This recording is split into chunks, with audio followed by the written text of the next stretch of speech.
तुम उसे बार बार समझाते हो, लेकिन उसको कोई भी फर्क नहीं पड़ता। तो छोड़ दो ऐसे लोगों पर वर्क करना, वो शायद तुम्हारी अटेंशन के काबिल ही नहीं है। तुम तो उसे बार बार गलत करने से रोकते हो, लेकिन वो बार बार सेम मिस्टेक कर रहा है। मतलब ये कि शायद जितना इंपॉर्टेंट आप उसे मानते हो, वो शायद आपको नहीं मानता। तभी तो बातों को सीरियसली नहीं लेता।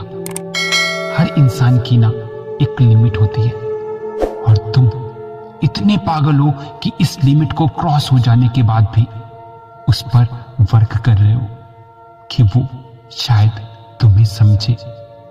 लेकिन रिस्पॉन्स क्या आया? नील ना। होना ही था। पता है, जब हम किसी को ज्यादा इंपॉर्टेंस देने लगते हैं ना, तो उसकी नजरों में हमारी वैल्यू पहले तो बढ़ती है, बट बाद में धीरे धीरे कम होने लगती है। क्योंकि इंसान की फितरत ही यही है कि जो चीज आसानी से मिल जाए उसकी कद्र नहीं होती। बस यही फीलिंग उसके मन में भी आती है। तभी तो शायद वो तुम्हारी बातों को सीरियसली नहीं लेता, जबकि तुम उसका ही भला चाहते हो।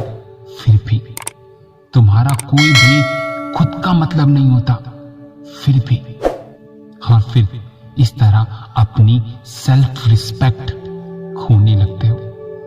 लेकिन सामने वाले को कोई भी फर्क नहीं पड़ता, क्योंकि उसे पता है तुम कहीं नहीं जाओगे। इवन तुम जा ही नहीं सकते। आप खुद ही सोचो, ऐसे में इंसान तुम्हारी इंपॉर्टेंस को कैसे समझेगा अगर तुम उसके लिए हर समय अवेलेबल रहोगे। तुम अपना इंपॉर्टेंट वर्क छोड़कर भी उसके लिए हमेशा फ्री हो। इवन तुम्हारी लिस्ट में वो आता ही सबसे पहले है, और ये बात उसको पता है, तो वो पर्सन बेफिक्र हो जाता है और वैल्यू धीरे धीरे कम। तो अब आपको करना क्या है? आपको हर समय उसके लिए अवेलेबल नहीं रहना। आपको अपनी इंपॉर्टेंस का एहसास कराना है। किसी के भी पीछे पड़ो, लेकिन इतना नहीं कि अपनी सेल्फ रिस्पेक्ट खो दो।